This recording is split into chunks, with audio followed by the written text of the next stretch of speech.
Welcome back, everyone. Before we dive in, make sure you drop your thoughts and the lessons you took from this story in the comments. And don't forget to like and subscribe. Let's get into it. My name is Devin. I am 31 years old, and this all started in a couples counseling session that was supposed to be preventative maintenance. That is what my fiancée Jasmine called it when she suggested we see a therapist before our wedding. We had been engaged for 6 months, together for almost 2 years, living separately, but spending most nights at my apartment in Richmond, Virginia. I thought things were good. Not perfect, but solid. We laughed, we cooked together, we watched movies and football, we talked about baby names sometimes. I really believed we were on the same page. Then we walked into that therapist's office. The therapist, Dr. Reynolds, was a middle-aged black woman with soft gray-streaked curls pulled back neatly, warm brown eyes, and a calm voice that instantly made the leather couches in her office feel less intimidating. There were tissue boxes on a coffee table, framed diplomas on the wall, and a small sound machine in the corner humming like distant rain. She settled in her chair, notebook in hand, and smiled at us. "So, what brings you both in today?" she asked. I turned to Jasmine, expecting her to start with something like communication or wedding stress. Instead, she took a deep breath and said in a strangely cheerful tone, "I love him." Then her voice dropped, "But I need to be honest. He is so boring." I blinked, certain I had heard her wrong. My first thought was that she was joking. Jasmine had that kind of humor sometimes, saying something dramatic and then laughing after. But she did not laugh. She stared straight ahead at the therapist, hands folded tightly in her lap. Dr. Reynolds nodded thoughtfully, as if hearing, "He is boring," was the most normal thing in the world. "Can you tell me more about that?" she asked. Jasmine exhaled sharply, like she had been holding this in for months. Like, his whole life is work, sports, video games with his brother, repeat. Every weekend, it is the same thing. He has been an accountant at the same firm for 5 years. No ambition to move up, no interest in travel, nothing exciting. I love him, but sometimes I feel like I am watching someone live the same day over and over. I stayed quiet and let her keep talking. Part of me was hurt already, but another part of me wanted to hear everything. If this was how she truly felt, I wanted the full truth. I gave a small nod toward Dr. Reynolds as if to say, "Go ahead, let her talk." Jasmine did not even look at me. And honestly, she continued, her voice getting tighter, "I need to just say it. I proposed to him because I am 34 and running out of time." The room went completely silent. I felt my stomach drop, like the floor had opened under my chair. Jasmine folded her arms, almost defensive. "My eggs are not getting any younger. All my friends are married with babies. I scroll through Instagram, and it is just pregnancy announcements and gender reveals. I cannot wait forever for some perfect, exciting man to show up. He is stable. He makes decent money. He will not cheat on me. At this age, that is what matters, right?" I could see Dr. Reynolds write something down slowly, then look at Jasmine. "So," she said gently, "you feel like you settled?" Jasmine shrugged, but her eyes were bright, almost angry. "I mean, yes, I guess. Like, I'm not getting any younger. My mother keeps asking when I'm giving her grandkids. He is nice. He is reliable. That is enough. It should be enough." Then her voice cracked. "But sometimes I look at him on the couch watching the game and think, is this my whole life? Is this really it?" And then I panic because what choice do I have? I am 34. I do not have time to start over and find someone better. The wedding is already planned. We have a venue, a photographer, my dress is ordered. What am I supposed to do? Cancel everything and be single at 35? Until that moment, I had told myself she was just stressed. The last month, she had gotten more critical, asking why I did not have bigger career goals, why I spent Sundays watching football with my older brother Reggie, why we did not go to more exciting restaurants in the city. I am an accountant making $85,000 a year. Not rich, not broke. Stable. I thought that was a good thing. I thought stability was attractive to someone who wanted a family. Apparently, to Jasmine, stability translated to boring. As she talked, my ears started ringing. I felt like I was watching this scene from somewhere else, like I had floated up to the ceiling. Dr. Reynolds finally turned to me. "Devin," she asked, "how does hearing this make you feel?" For a second, I just sat there, staring at Jasmine, listening to the echo of "I settled," and "I proposed because I am running out of time." Then something in me clicked into place. I stood up slowly. My voice was calm when I said, "I would like to end this session." Jasmine whipped her head toward me. "What?" I adjusted my jacket. "And this engagement." Her mouth fell open. "Wait, what are you talking about?" I looked at her, really looked at her, like I was seeing a stranger. "You just spent 10 minutes telling a therapist that you proposed to me out of desperation, that I am boring, that you settle because you are afraid of being alone at 35. Why would I marry someone who feels that way?" Jasmine's eyes filled with tears immediately. "I was being honest," she said. "That is what therapy is for." "Yes," I replied, "and I am being honest too. We are done." I picked up my keys and stepped toward the door. Jasmine got up so fast the couch squeaked. "You cannot just leave," she said, her voice rising. "We are in the middle of session." "The session is over," I said. "So are we." She shook her head, eyes wide. "This is exactly what I am talking about. You shut down when things get hard." I stopped at the door and turned back. "I'm not shutting down. I am listening. You told me exactly how you feel, that I am a backup plan because your biological clock is ticking, that you are only with me because you do not think you can do better in time. That is not me shutting down. That is me finally understanding who I am really engaged to." Dr. Reynolds shifted in her chair, clearly uncomfortable. "Perhaps we should all take a moment to breathe," she said softly. "No, thank you," I replied. "I am fine." I walked out of her office, down the hall, and into the bright afternoon sun like a different person. The drive back to my apartment was quiet. I did not turn on the radio. I did not call anyone. I went inside, dropped my keys in the bowl by the door, and sat down on my boring gray couch, the one where I watched boring sports. I stared at the blank television screen for a long time, listening to the hum of my refrigerator and the sounds of distant traffic outside. My chest felt strangely hollow and heavy at the same time. After about 20 minutes, my phone started buzzing. Texts from Jasmine came in rapid bursts. "You cannot just leave like that. We need to talk. This is so immature. I said I loved you too. You are overreacting. This is why we needed counseling in the first place." I watched the messages pile up, then silence my phone and call my brother. Reggie answered on the second ring. "What is up, little brother? How did counseling go?" I took a breath. I ended the engagement. There was a pause. "You did what?" Reggie asked, his voice suddenly serious.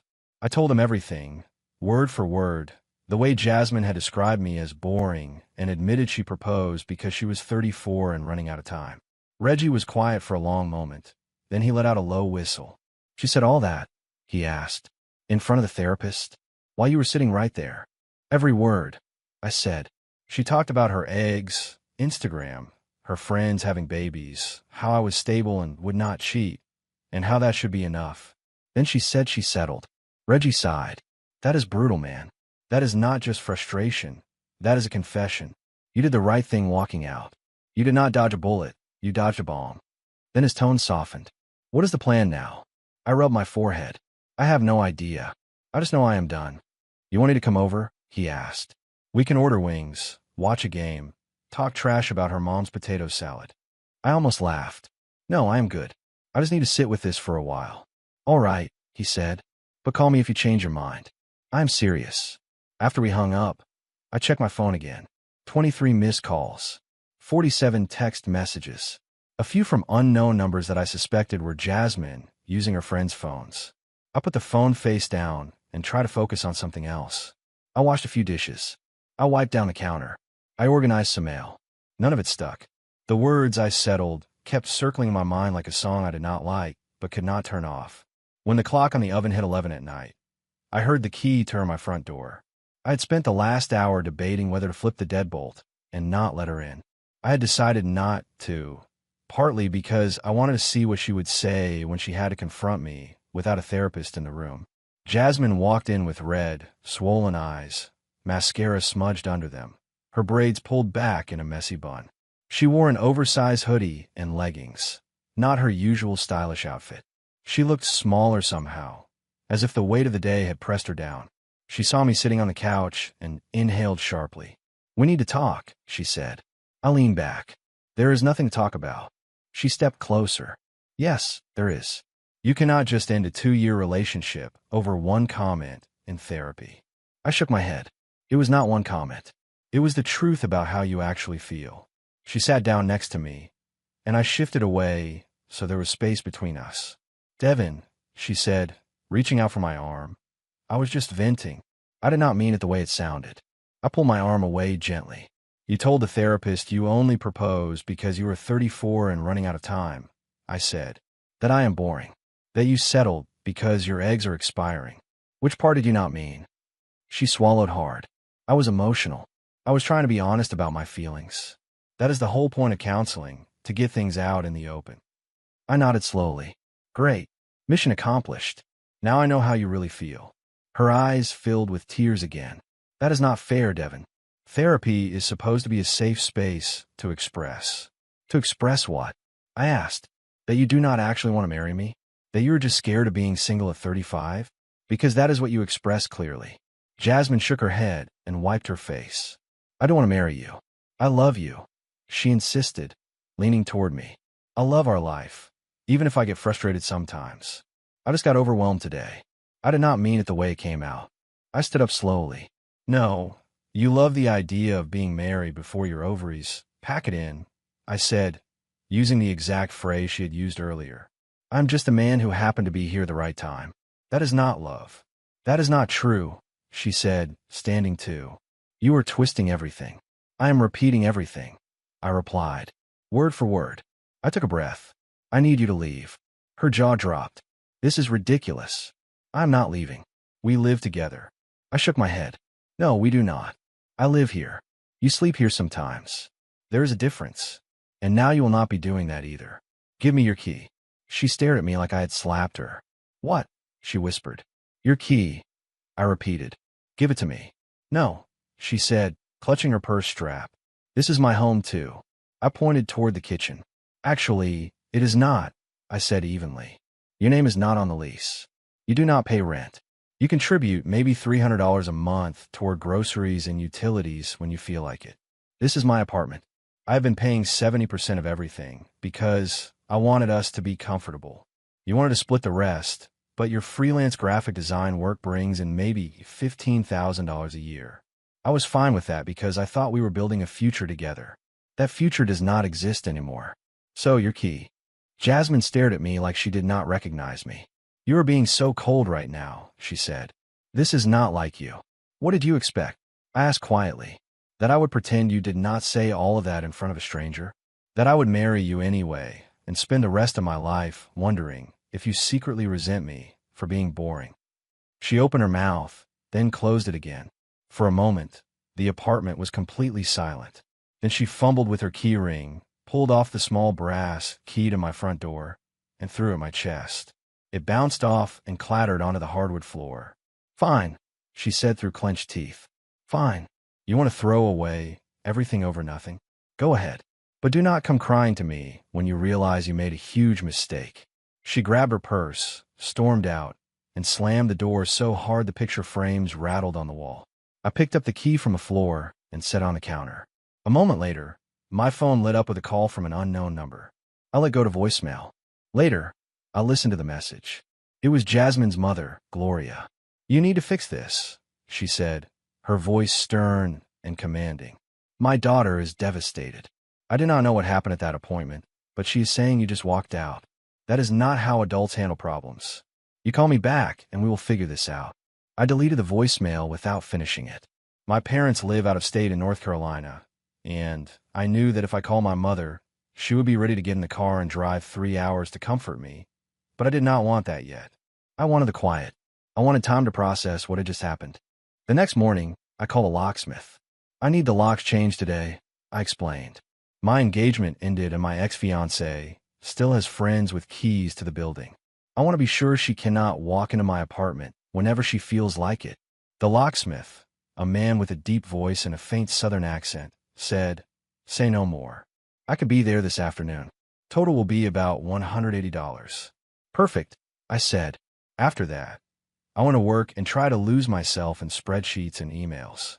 I work at a mid-sized black-owned accounting firm in downtown Richmond, and usually I find comfort in the routine, numbers, balance sheets, the quiet hum of the office. Not that day. My phone kept buzzing at the edge of my desk. I flipped it over once and saw a string of messages from Jasmine and her best friend. After the third call from Jasmine's best friend, I answered reluctantly. What? I said, more sharply than I intended. What do you mean, what? Her best friend demanded. Her name is Alana, and she has known Jasmine since middle school. She is devastated, Devin. She told me you ended the engagement over nothing. I almost laughed. Over nothing? Is that what she said? Alana took a breath. She said she was honest in therapy, and you freaked out and walked out. She said you would not even talk to her afterward. Did she tell you what she actually said? I asked. She said she had concerns about the relationship, Alana replied. I leaned back in my chair. She told the therapist she only proposed to me because she is 34 and panicking about her biological clock. I said calmly. She said I am boring. She said she settled for me because she does not think she can find anyone better before she is too old. Those were her concerns. There was a long silence on the line. Then Alana said, more softly, she did not tell me that part. I nodded to myself. Yes, that figures. So, no, I did not freak out over nothing. I ended things after learning that my fiancée does not actually want to marry me. She just wants to marry someone before she feels time has passed her by. She is under a lot of pressure, Alana said. Her mother keeps asking about grandchildren. All her friends are pregnant or have toddlers. She feels like she is behind. That is not my problem anymore, I replied. You are really going to throw away 2 years because she is scared? Alana asked. I am ending it because she admitted she settled. I said, that is a big difference. Do not call me again about this. I hung up and blocked her number. The locksmith arrived around 2 in the afternoon. He was a tall black man in his 40s named Leonard who hummed under his breath while he worked. Ex-fiancée, he asked as he removed the old deadbolt. Yes, I said, leaning in the doorway. She had a key. Engagement ended badly. He nodded like he had heard that story too many times. Happens, he said. Better to change the locks and get your peace back. No need to have somebody popping up at midnight banging on your door. When he finished, he handed me 2 new keys. There you go, he said. Ex-fiancée is officially locked out. Music to my ears, I replied, and for the first time since the counseling session, I almost smiled.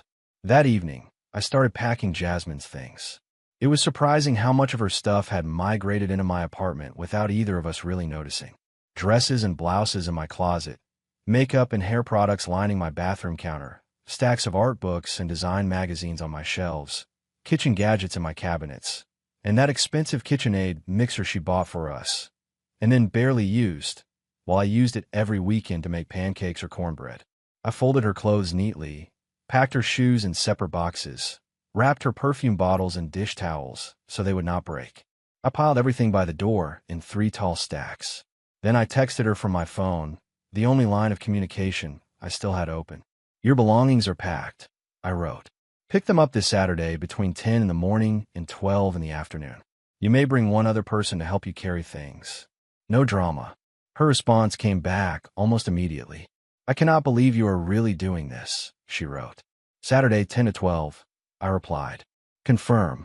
Can we please just talk, she wrote. Nothing to talk about, I answered. Confirm pickup time.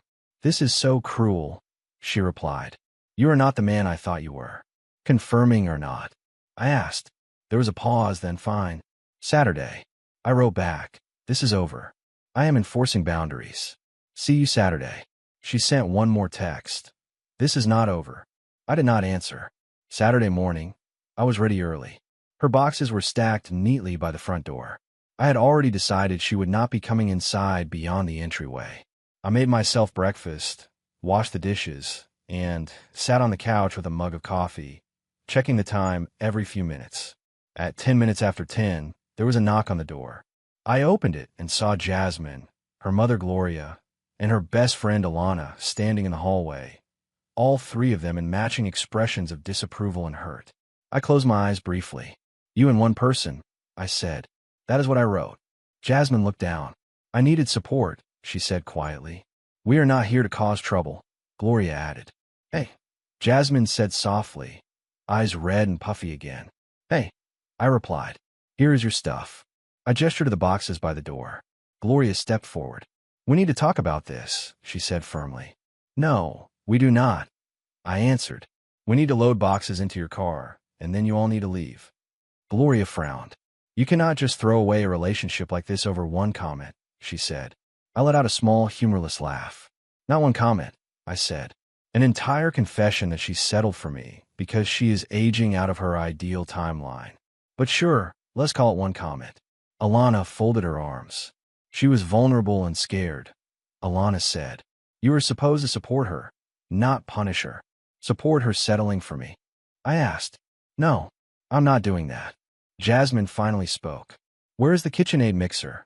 she asked, scanning the boxes. I pointed toward the kitchen counter, where it still sat plugged in. "Right there," I said. "That is mine," she said, lifting her chin. "I bought that." I shook my head. "You bought that with money I gave you for your birthday, and I am the one who actually uses it. It stays." Gloria's face flushed. "This is petty," she said. "You are being petty, Devin." I looked at her calmly. "Probably," I said, "but the mixer stays." Jasmine's hands trembled as she opened boxes and checked through them, making sure I packed her shoes, her makeup, her sketchbooks, her framed photos. Suddenly she straightened and glared at me. "Where's the ring?" she asked. I felt my jaw tighten. "What ring?" I asked, though we both knew. "Do not play dumb," Jasmine said. "The engagement ring. Where is it?" "In my safe," I replied. Her eyes flashed. "I want it back," she said. "I cannot help it." I laughed softly. "You want a ring back?" I repeated. "Yes," she said. "It is worth about $4,000. You need to return it." "It is mine." I shook my head. "It is worth $4,200, I corrected, "which I spent on a ring for a woman I thought loved me. That woman turned out not to exist. So no, you cannot have it back." Gloria gasped. "That is theft," she said sharply. I looked at her. "Actually, it is not," I said. "When an engagement ends because the person who accepted the ring admits she settled out of desperation, the person who purchased the ring keeps it. That is how it works in most places." Alana was already looking something up on her phone. Her eyebrows lifted as she scrolled. "He is technically right," she said reluctantly. "In most states, the ring goes back to the buyer if the engagement is broken, especially if the person who received the ring is the one at fault for the breakup." Jasmine's jaw dropped. "You cannot be serious," she said. "That is my ring. I wore it. People congratulated me. It is mine." I shook my head. "It was your ring," I said. "Now it is just a $4,200 mistake that I am going to learn from. At least I learned before the wedding instead of afterward."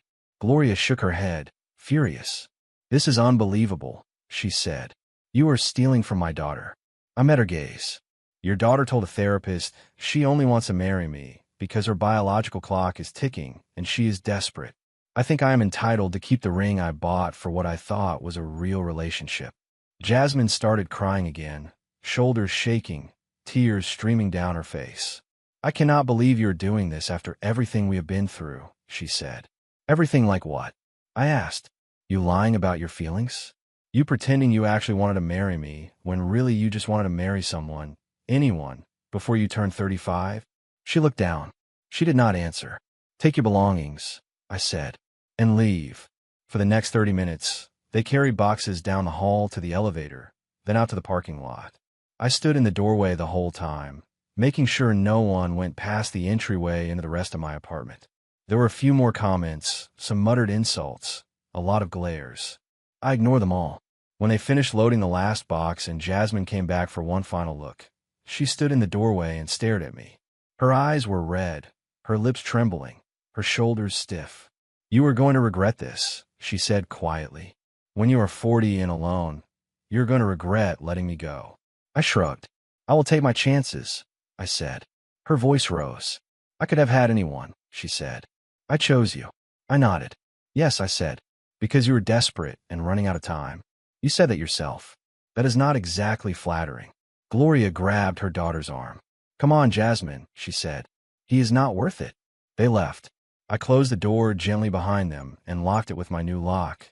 The one her key did not fit. My phone buzzed a few minutes later. It was a text from Reggie. "How did it go?" he asked. I texted back. "About as bad as expected. She wanted the ring back." His response came fast. "Please tell me you did not give it to her." I wrote back. "Absolutely not. It stays with me." He replied, "That is my brother. Beer later." I smiled for real this time. "Yes," I answered. "I need a beer." I thought that was the end of the drama. It was not even close. Monday morning, I was sitting at my desk working on a quarterly report when I received an email from Human Resources asking me to come in for a meeting. The subject line was confidential workplace concern.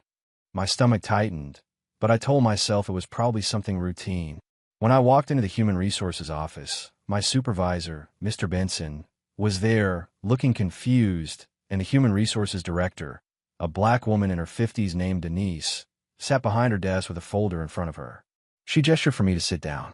"Devin," she said, "we received a complaint about you over the weekend." "A complaint?" I repeated. "Yes," she said. "An anonymous complaint claiming you have been harassing a woman, sending threatening messages, and creating a hostile environment." My heart pounded. My mind immediately went to Jasmine. "Is this about a relationship?" my supervisor asked, glancing at me. "Yes," I said. "I ended my engagement last week. My ex-fiancée has been calling and texting. I have not contacted her at all except to arrange for her to pick up her belongings from my apartment." Denise folded her hands. "Can you prove that?" she asked. I pulled out my phone and set it on the table.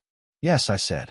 I showed them the text thread, my message about the pickup time, her responses, my short replies. No threats, no insults, just logistics. I opened my call log. No outgoing calls to her number since the day of the counseling session.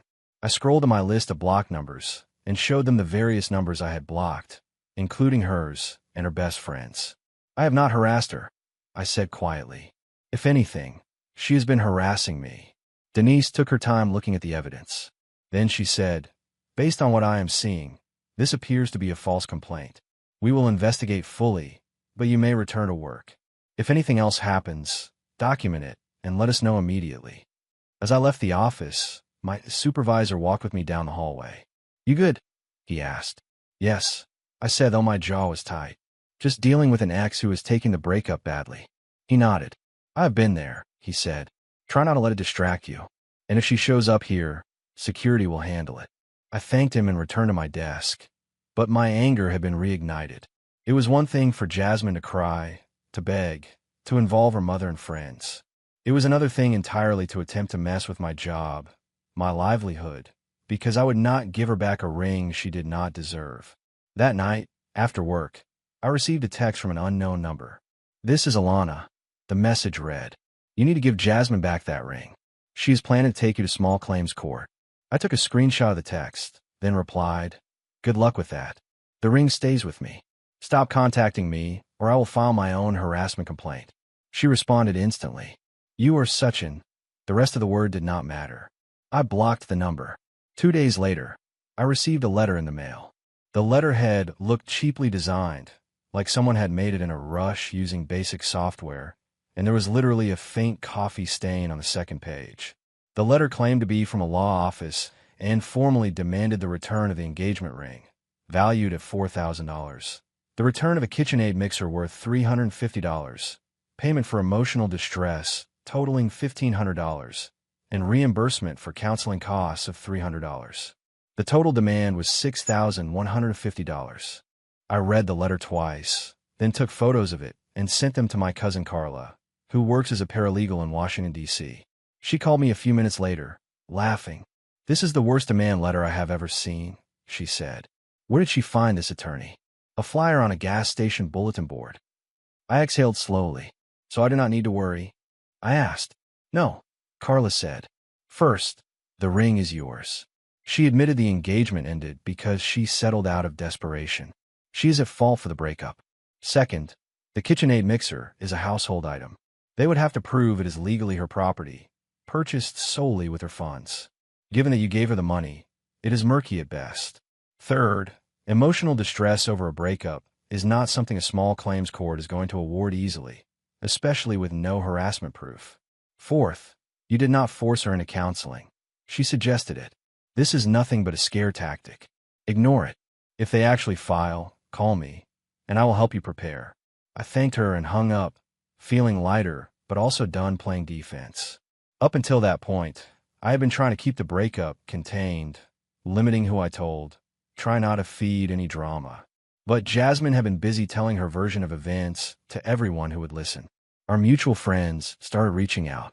The story they had heard was that she had been bravely being vulnerable in therapy, and I had coldly abandoned her in the middle of the session without explanation. She left out the part where she said she settled for me. She left out the part where she said I was boring and just good enough. One afternoon at a barbecue in a friend's backyard in a Richmond suburb, a mutual friend named Derek pulled me aside by the grill. "Man, what actually happened?" Derek asked, lowering his voice. "Because Jasmine is telling people you just bailed during counseling for no reason." I looked at him, tired. "That is what she is saying?" I asked. He nodded. "Yes. She says she was trying to work on your relationship, and you just walked out. People are saying you're cold. I'm not judging. You're my friend, too. I want to hear your side." I took a long sip of my drink, and then set it down. "You want to know what she actually said in that session?" I asked. "Yes," he said. "Tell me." I looked him in the eye.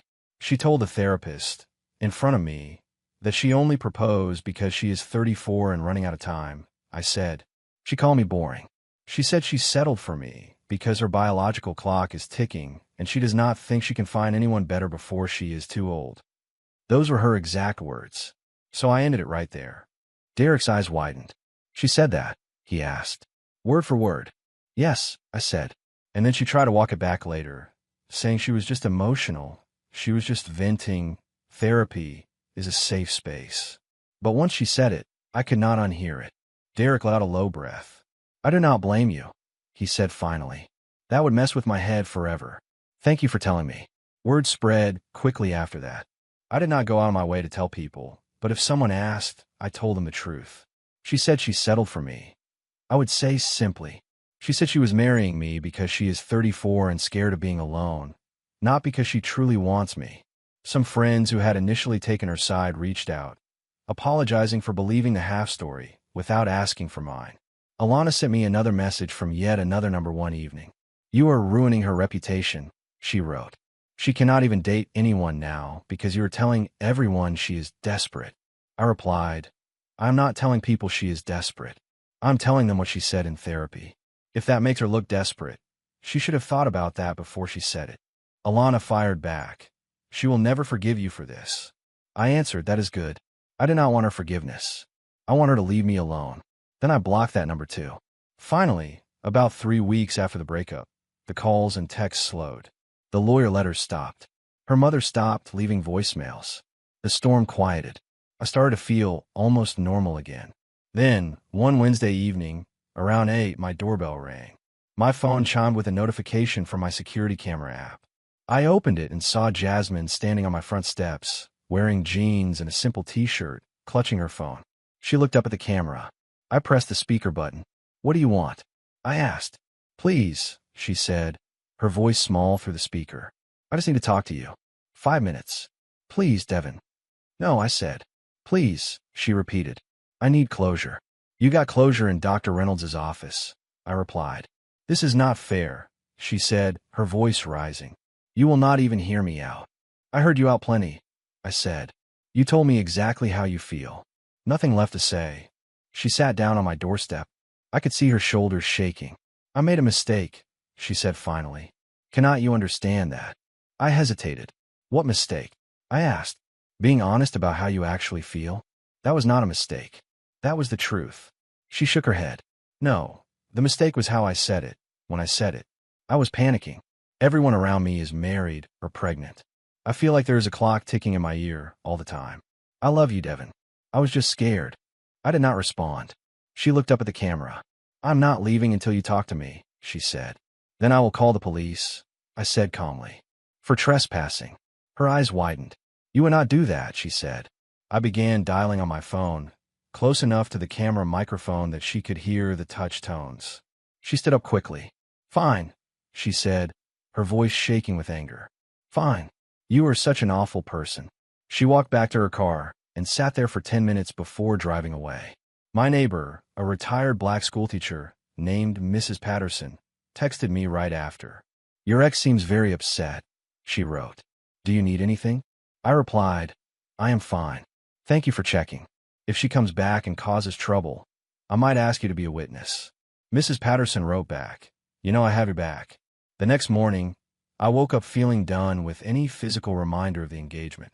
I took the engagement ring out of my safe, looked at it one last time, White gold band, round-cut diamond. The style Jasmine had sent me photos of for months, and drove to the jewelry store in a local Richmond mall where I had bought it. The same older black man who had sold it to me, Mr. Hall, was behind the counter polishing a display case. He recognized me immediately. His face softened. "I remember you," he said. "Things did not work out. I take it." "No," I said. "They did not." "I'm sorry to hear that," he said. "What can I do for you today?" I set the ring on the black velvet pad on the counter. "I would like to sell this back," I said. He picked it up and examined it under a small magnifying glass, turning it slowly in his fingers. "It is still in excellent condition," he said. "I can give you $3,400 for it."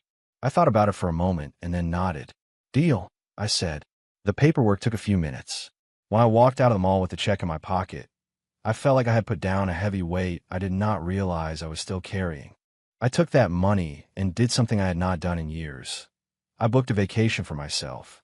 No couple's trip, no plans around anyone else's schedule or preferences. Just me. I rented a small house near the beach in Myrtle Beach, South Carolina, for a week. Mornings I walked along the shore, letting the waves roll over my feet. Afternoons, I sat on the porch with a book, listening to the sound of the ocean and distant children playing. Evenings, I tried local restaurants, ordering whatever looked interesting on the menu without worrying if someone else would like it. I did not think about wedding timelines or biological clocks. I did not count how many couples I saw holding hands. I did not compare myself to anyone. I just existed. On the third day, sitting on the porch of the rental house, I found myself smiling for no reason. The sun was setting, turning the sky shades of orange and pink, and I realized I had not checked my phone in hours. When I did, I saw a message from Reggie. "You enjoying your vacation?" he asked. I took a quick photo of the view and sent it. "Yes," I wrote.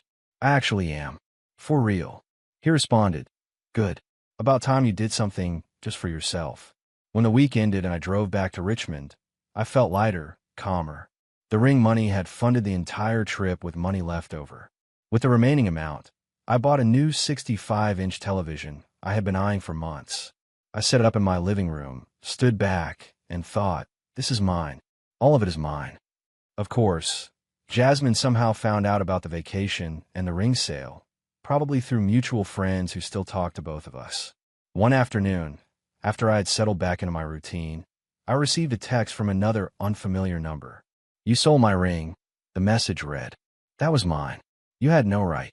I stared at the screen for a second, then replied, "Wrong number. This is Devin." Then I blocked the number. A few hours later, I saw a voicemail notification from Gloria. I pressed play and heard her angry voice. "I hope you are happy. You have destroyed my daughter. She had to cancel the whole wedding. We lost deposits. We spent money on a dress. Everyone thinks she is a joke now. This is all your fault." I stopped the message halfway and deleted it. Alana made one final attempt a week later. She called from another number, and when I answered, she launched into it without greeting. "She is really sorry, Devin," she said. "She's with therapy on her own now, working on herself. She wants to try again. Would you consider couples counseling again? Maybe a different therapist? You two had something good. You threw it away too fast." I held the phone away from my ear for a second and then brought it back. "No," I said. "We're done. She told me she settled for me. That is not something you come back from." Alana sighed. "You are heartless," she said. "Maybe," I said, "but at least I am not desperate." Then I ended the call and blocked that number too. Time moved on. About a month and a half after everything had exploded, I was sitting at home on a Friday night, watching a game with Reggie on my new television, when he asked, "You talked to Jasmine at all?" I shook my head. "No," I said, "and I do not plan to." He nodded. "Good." A week later, I went with some friends to a lounge in downtown Richmond for a birthday party. The music was low enough for conversation, the lighting soft, the crowd mostly professionals unwinding after a long week.